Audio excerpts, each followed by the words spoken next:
Selamat malam dan saya sharing bersama Anda semuanya. Tadi seharian saya sudah melihat bagaimana model presentasi daripada webinar yang disampaikan oleh Pak Raymond dan yang terakhir tadi disampaikan oleh Pak Dwi. Saya senang sekali tadi Pak Raymond menyampaikan suatu statement yang bagus banget karena beliau itu seorang yang sangat berpengalaman di bisnis ini. Beliau juga pernah mencoba berbagai macam bisnis, dan kalau nggak salah saya terakhir 10 tahun yang lalu beliau pernah membuka restoran, tapi karena terkendala karyawan, terkendala hal-hal teknis, karena tidak mudah ya membangun bisnis, akhirnya restorannya harus ditutup. Dan itu membuat beliau semakin yakin kenapa harus terjun di usaha ini. Nah, karena jam terbang dan pengalaman yang seperti itu tadi, membuat sebuah pengalaman yang tidak dimiliki oleh siapapun. Ya, nah oleh sebab itu webinar kita setiap hari Minggu, setiap Rabu dan Minggu menampilkan figur yang berbeda-beda, figur yang lain daripada yang lain, figur yang tidak sama dengan figur-figur sebelumnya, dan mereka mempunyai jam terbang dan pengalaman yang berbeda-beda. Oleh sebab itu, dengan kita banyak sekali figur seperti itu, kita bisa belajar dari pengalaman mereka. Bagaimana mereka membangun usaha ini dari berbagai macam. Anda lihat, ada yang PNS. Kalau yang lalu juga ada seorang mahasiswa, ada seorang karyawan, ada dosen, dan baru sini ada seorang pengusaha. Dan tadi juga ditutup oleh Pak Dwi, yang mana beliau sudah cukup lama menekuni usaha ini, hampir kalau saya nggak salah 16 tahun lebih.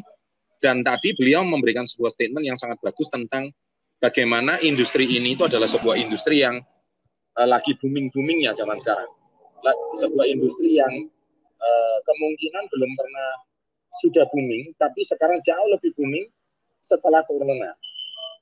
Nah, dari sini kita bisa melihat bahwa bagaimana industri kita justru booming di saat corona. Food supplement contohnya. Kita lihat sekarang di mana-mana vitamin C kosong. Atau banyak orang mulai usaha vitamin C. Ya. Dan tadi saya juga melihat ada masuk email, saya mau posting di Instagram tapi saya jadi merasa agak sedikit menjaga privasinya, kasihan banget. Isi emailnya itu seperti ini. Pak, saya bekerja di kapal pesiar. Selama ini saya meninggalkan istri dan anak. Saya menjadi koki di kapal pesiar. Kapal pesiar saya keliling dari Singapura sampai ke Mediterania. Ya. Nah, sharing panjang lebar, dia bilang, sekarang saya terpaksa dirumahkan, karena industri pariwisata lagi sepi, dan semuanya lagi tutup. Kemudian, kapal pesiar terpaksa harus dirumahkan. Apa yang terjadi? Yang terjadi adalah, mau nggak mau, sekarang kapal pesiar terpaksa harus di jalan, dan saya harus terpaksa pulang. Dan karena pekerjaan saya cuman satu-satunya adalah sebagai seorang koki, chef, terpaksa saya harus balik ke Jakarta. Padahal beliau asli orang Surabaya. Yang membuat saya sedih adalah saya sekarang kehilangan pekerjaan. Karena melamar pekerjaan di mana-mana juga tidak bisa. Yang membuat saya sedih adalah satu, Pak. Istri saya dan anak saya tidak lagi menganggap saya. Wah, ini kasihan betul. Ya, kasihan betul.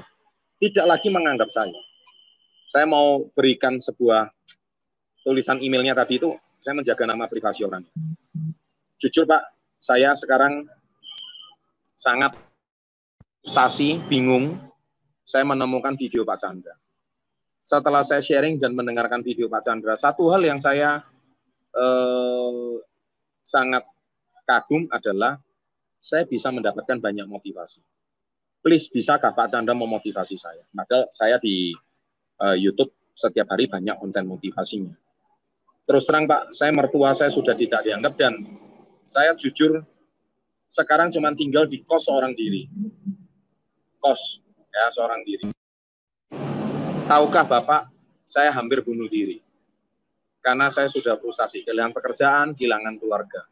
Saya seorang diri termenung, saya tidak tahu lagi saya harus bersama siapa. Coba Anda bayangkan, saat ini, tadi pagi sebuah berita, Lion Air merumahkan 2.000 karyawan. Itu Lion Air, perusahaan udah 20 tahun. SQ nggak usah ngomong. Ya. Pasifik, Cathay Pacific, penerbangan internasional. Sekarang semua bermasalah. Hotel banyak merumahkan karyawan. Restoran-restoran di mall, omsetnya pun belum kembali. Nah, sekarang sahabat entrepreneur, kondisi seperti ini, apakah kita masih mau tinggal diam? Ataukah kita masih mau tidak mencari solusi? Kemudian juga bagaimana dengan adik-adik teman-teman kita yang sekarang sudah mulai sekolah, tapi sekolahnya harus adaptasi online. Sampai kapan sekolah ini akan masuk offline? Kita tidak pernah akan tahu. Semua menunggu pandemi berakhir. Pertanyaan saya, ada yang bisa memastikan kapan pandemi berakhir? Sejak webinar saya 4 bulan yang lalu, saya tidak pernah bisa memastikan kapan pandemi ini bisa berakhir. Yang bisa adalah sekarang kita ini bekerja sama dengan new normal, kondisi seperti sekarang. Daripada kita meratapi nasib kita tidak jelas kita mau kemana, kondisinya seperti apa. Alangkah baiknya Anda sekarang saatnya untuk memulai hal yang baru. Kalau Anda masih cengkal dan bersikuku tidak mau memulai hal yang baru, Anda tidak masih berharap segala sesuatu berjalan normal seperti sebelumnya. Saya berharap, saya juga ingin seperti itu, tapi kenyataannya tidak. So, oleh sebab itu, pada malam hari ini, saya ingin sharing sesuatu kepada kalian bahwa bagi Anda yang mendengarkan webinar ini, pesan saya cuma satu, saatnya kita membangun cash flow. Bukan cuma memiliki cash. Kita harus punya satu aliran uang kas untuk melangsungkan kehidupan kita. Ya, itu salah satu contoh. Nah, oleh sebab itu yang saya paling nggak masuk akal yang kedua adalah bicara soal orang berpandangan uang nggak perlu cari uang nggak dibawa mati. Ya. Kalau yang bicara uang nggak dibawa mati adalah seorang konglomerat, wow, saya setuju. Karena apa? Bagi dia kelebihan nilai 01 di belakangnya, uangnya mau 1 triliun, 2 triliun, bagi dia sudah nggak masalah. Karena apa? Dia lebih baik uangnya diamalkan. Ya kan? Karena dia bisa ngomong uang nggak dibawa mati. Itu saya setuju kalau yang bicara level konglomerat. Tapi bagaimana dengan bicara yang orang tidak punya pekerjaan?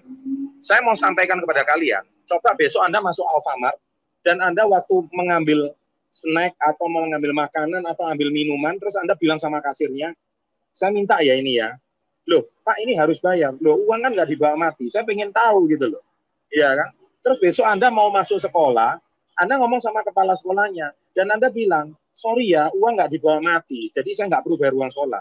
Kira-kira kamu masih bisa hidup nggak sih? Nah ini, please. Jadi kondisi seperti sekarang ini, Anda jangan menerima sebuah statement itu ditelan mentah-mentah, akhirnya kalian mengambil satu kesimpulan, dan itu adalah dalih bagi orang yang tidak punya uang sebetulnya. Nah, saya rasa di komunitas sih tidak seperti itu. Kami mengajarkan hal-hal yang sifatnya realistis. Mari kita bicara hal-hal yang sekarang sifatnya realistis. Kita tidak bisa lagi berharap kondisi ini normal seperti sedia kala. Nggak bisa. Kita harus berpikir bagaimana kondisi new normal ini baru bisa kita kerjakan untuk kita bisa beradaptasi ke depan. Ya, mungkin pada malam hari ini sharing saya sekitar 20 menit ini semoga bisa menggedor cara berpikir Anda, dan semoga kedepannya kita bisa menjadi pribadi yang jauh lebih baik lagi. Sampai jumpa di webinar berikutnya. Terima kasih, saya kembalikan pada Pak Stefanus. Selamat malam, and always salam hebat luar biasa. Sangat luar biasa. Terima kasih Pak Chandra atas